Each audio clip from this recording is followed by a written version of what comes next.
Afternoon. I just got home from work and now I'm gonna enjoy some coffee. Hi Luke, hi Roslyn. How is everything?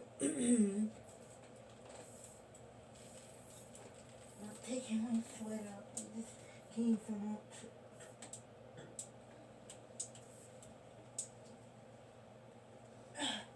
Very cold today. Very, very cold. The heck's the temperature again?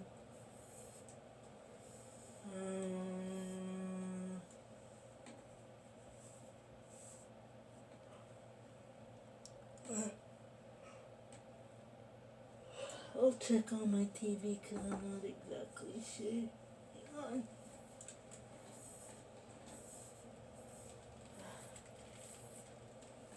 I don't have it on here. Nope.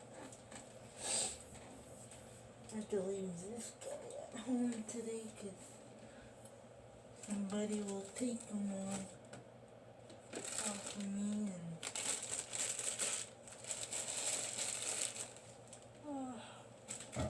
holy shit. Oh, my bad, pardon my language.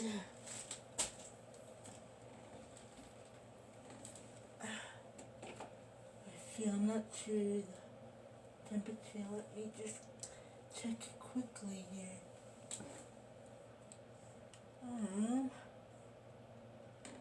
Oh my bad. I shut it off.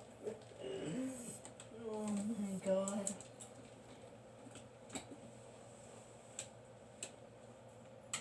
Does that router thing get so hot?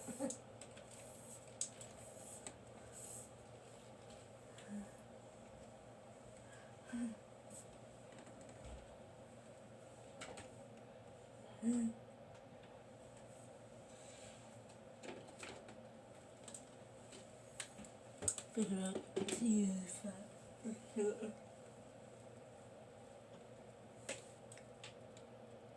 I thought I put this back where it belongs. It doesn't belong on my dresser.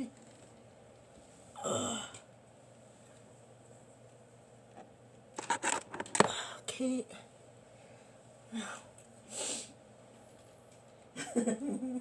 Let's try it again. See.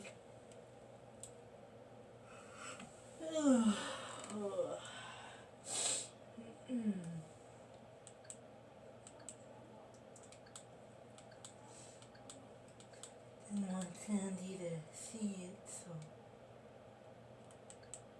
I'm like, just please put it in my room. Minus 23 degrees Celsius, and today is the 13th of February. Oh my goodness. Minus 23 degrees Celsius. Ice crystals, Minus 23 right now, according to the Weather Channel.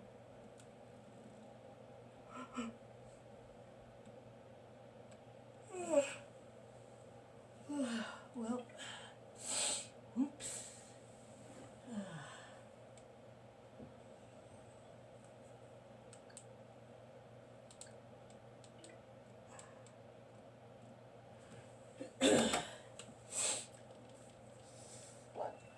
I need to sing some days. I need to give him a hand.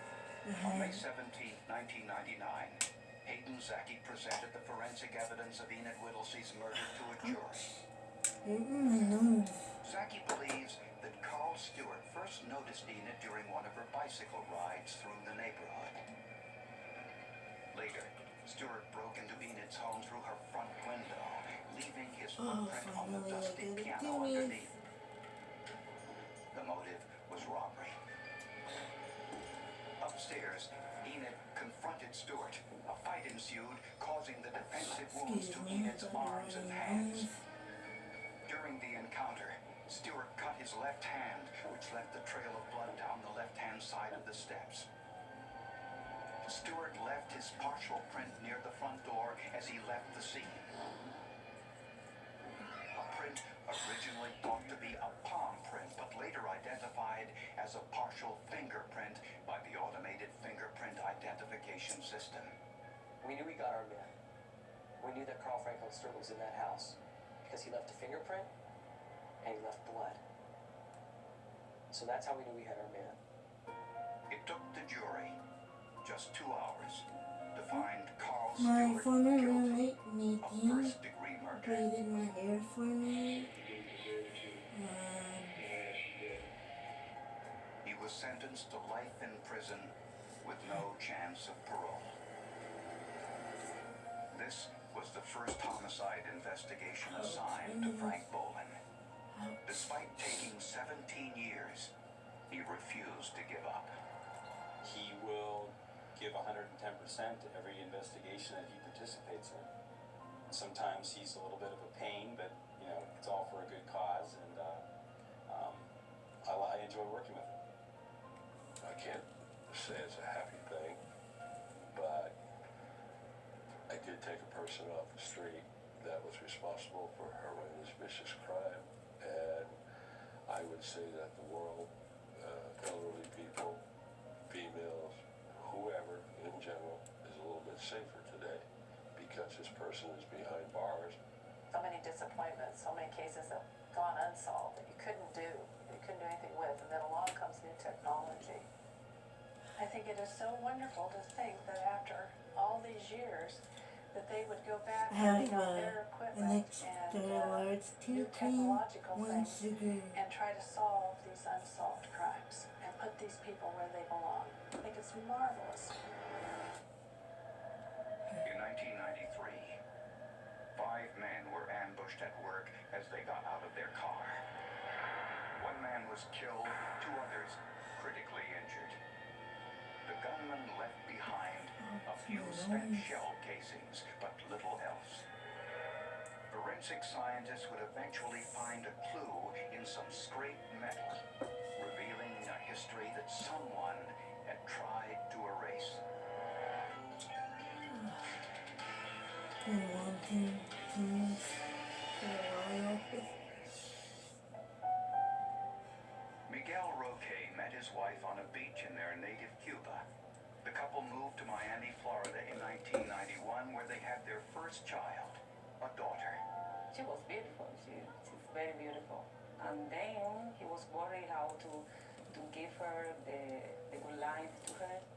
Miguel was willing to work hard to get the good life.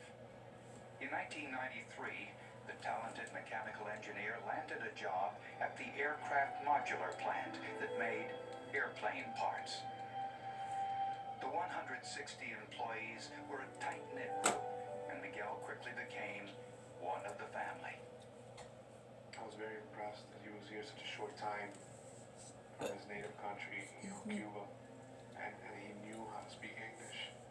He was a go-getter. He knew what he wanted and he was going for it. Miguel and 4 other employees were identified by management as having the potential for advancement, so the company asked the men to attend computer classes at night. The men all went to class together and formed a carpool. October 14, 1993 was a night like any other.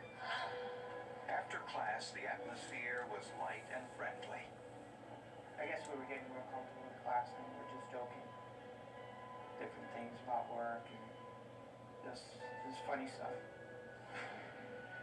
When the car returned to the company parking lot, the driver, Jorge Sanchez, was the first one out. Doug Zamora was the second. Then, someone started shooting. Zamora was hit in the arm. He immediately reached for his own gun. Sanchez crawled under the car for cover. Zamora was hit again and ran towards the factory door. Ray Cruz was also hit. Another shot exploded through the windshield and hit Miguel Roque sitting in the back seat. Musa owned a handgun and frantically tried to load it. I started shooting out the front and the gun jammed. Another blast went through the roof and hit Miguel a second time. Inside, employees tried to help Doug Zamora, who was quickly losing blood. At the same time that I was talking to him, Gerardo Masso came from behind me. I turned around with my gun, aimed Manso was almost a casualty. Luckily, Musa didn't pull the trigger. Manso was a night shift supervisor who heard the shooting and rushed to help. When police and emergency crews arrived, they first helped Ray Cruz, who was outside and bleeding but still alive. Doug Zamora was unconscious. Miguel Roque was still in the back seat and was pronounced dead at the scene. My husband was the best man that I know in my whole life, the best father that I saw, the best friend that I have in my whole life. Apparently, the shots were fired from the roof of the factory. There were spent shotgun shells, but no sign of the gun or the gunman.